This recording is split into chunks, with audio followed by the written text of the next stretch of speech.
You cannot be serious. Zarvok's voice resonated across the Galactic Council chamber, his tendrils quivering in disbelief. Humans? Banned? Are you implying these fragile bipeds pose a threat to the mightiest warriors of the known universe? High Chancellor Rildarek, whose 7 eyes shimmered with authority, sighed. I understand your incredulity, Zarvok, but the evidence is irrefutable. Humans have disrupted the sanctity of our gladiatorial traditions. Disrupted? They've made a mockery of it, snarled Plather, the Gulm ambassador, his triple-jointed claws clacking against the polished stone table. Their victories are unnatural. From the far end of the chamber, Veska, a lanky, crystalline being whose body refracted the light in a dazzling display, spoke in a calm, melodic tone. Unnatural or not, their dominance is undeniable. The last 13 Galactic Blood Games were all won by humans.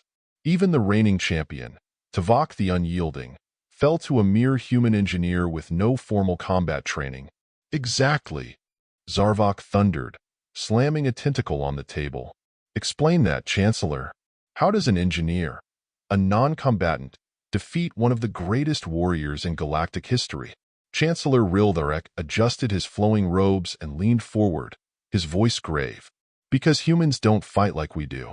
They don't rely solely on strength, speed, or even traditional strategy.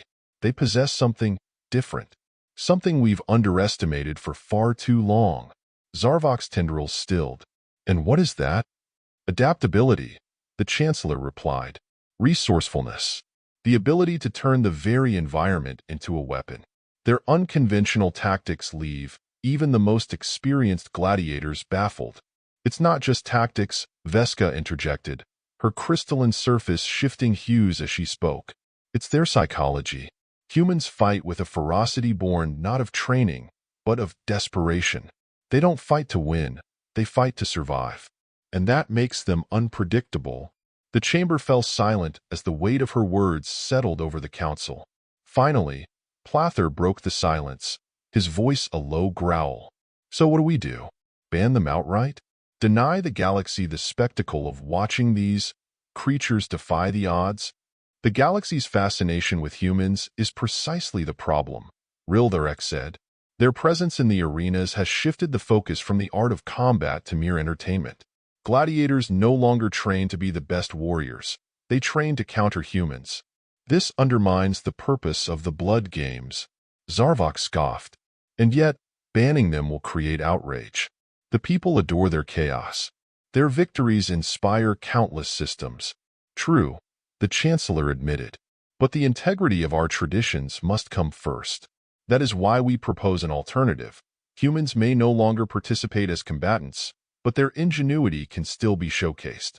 Let them contribute as tacticians or trainers. Veska tilted her head, the light within her crystalline form dimming slightly. Do you think they will accept this? We'll make them accept it, Plather hissed, his claws flexing. They've already disrupted our traditions enough. From the shadows of the chamber, a new voice emerged, soft yet carrying an undeniable edge. Perhaps you should ask us directly. All eyes turned toward the figure stepping into the light, a human.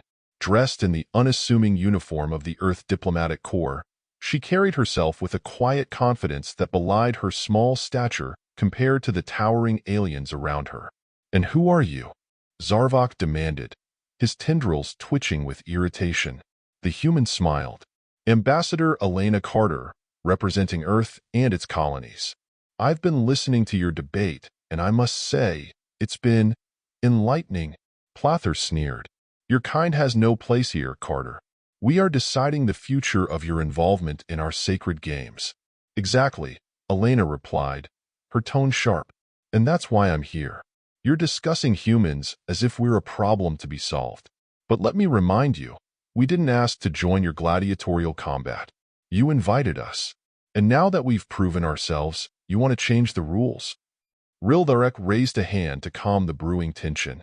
Ambassador Carter, your species' performance has indeed been remarkable, but it has also caused unforeseen consequences. The balance of the games has been disrupted. Elena's eyes narrowed. Balance? Or tradition? Let's be honest here. You're uncomfortable because we don't fit into your predefined categories. We don't fight the way you expect us to. And instead of rising to the challenge, you're choosing to exclude us." Veska's crystalline form pulsed with a soft glow. "It's not exclusion, Ambassador. It's preservation." "Preservation of what?" Elena shot back. "Your pride? Your egos? Or is it fear? Fear that we've exposed weaknesses you didn't even know you had?" The chamber erupted into murmurs, the alien delegates exchanging uneasy glances. For a moment, even Zarvok was silent. Finally, Rildarek spoke, his voice measured. "You make a compelling argument, Ambassador, but the decision stands. Humans will no longer compete as gladiators. However, we will welcome their involvement in other capacities." Elena took a step forward, her gaze sweeping across the council. "You can ban us from the arenas, but you can't ban what makes us who we are. Our adaptability, our determination, our will to survive." She turned to leave, but paused at the threshold. "Remember this. You've seen what we can do when we're part of your games. Imagine what we'll do when we're no longer playing by your rules." As the chamber doors closed behind her, the council members sat in stunned silence. Somewhere deep within the galaxy, the ripple effects of their decision had already begun. Months passed, and the ban on humans in gladiatorial combat became official. While some systems celebrated the return to traditional combat, others mourned the absence of Earth's unpredictable champions. The arenas, once brimming with electric anticipation, felt hollow. Meanwhile, Earth's response was anything but passive. "Adaptability, huh?" Elena mused, her gaze fixed on the holographic display before her.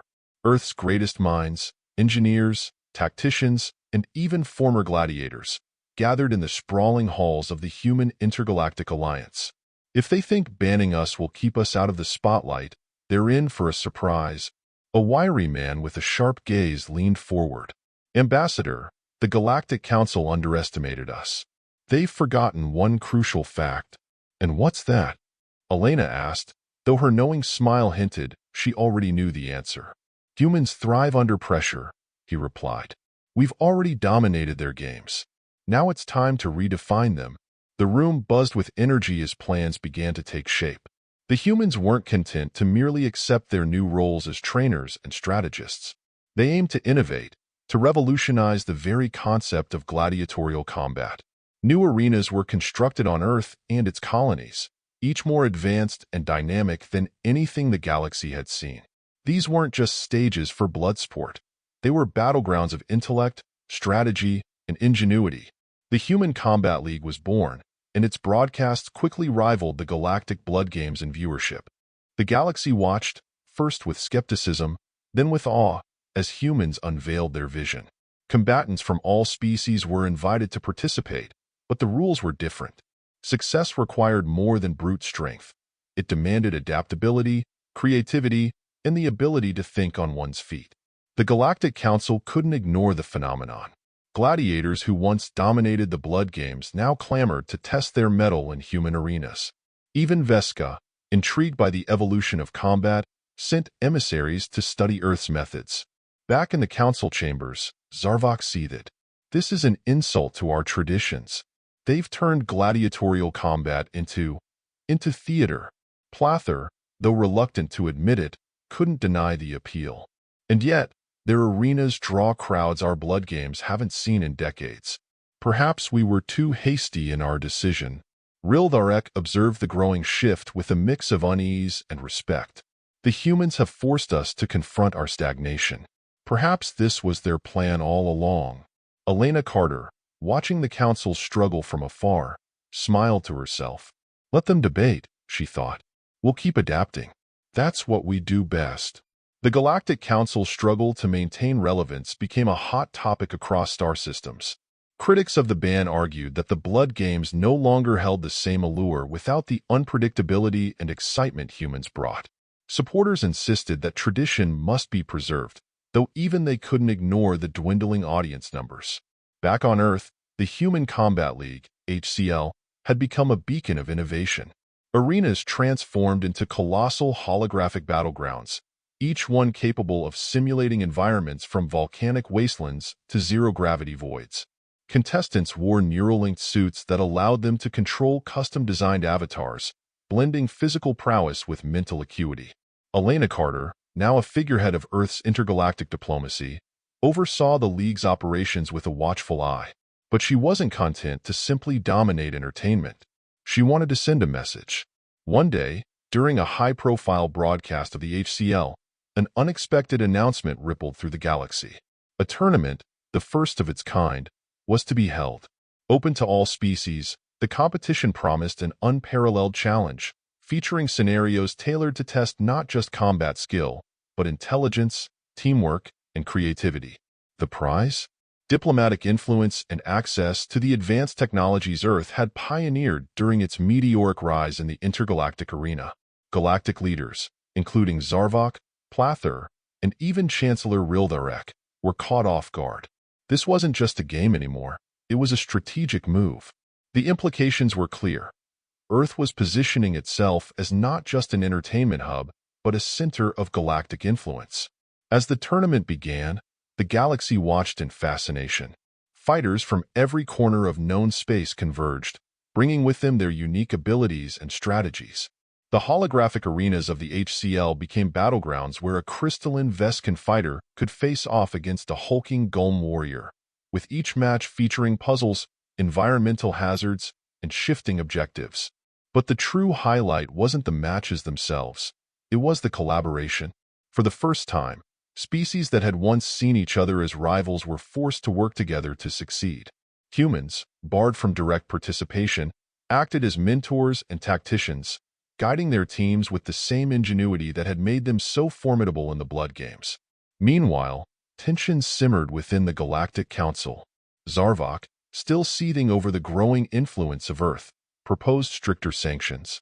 "They've turned combat into a political tool," he declared. "We cannot allow them to rewrite the rules of the galaxy." Plather, though reluctant to agree with Zarvok, nodded grimly. "The HCL threatens to overshadow our traditions. If we do not act, the Blood Games will be forgotten." Chancellor Rildarek, however, saw a different perspective. Perhaps it is not the Blood Games that are at risk, but our inability to evolve.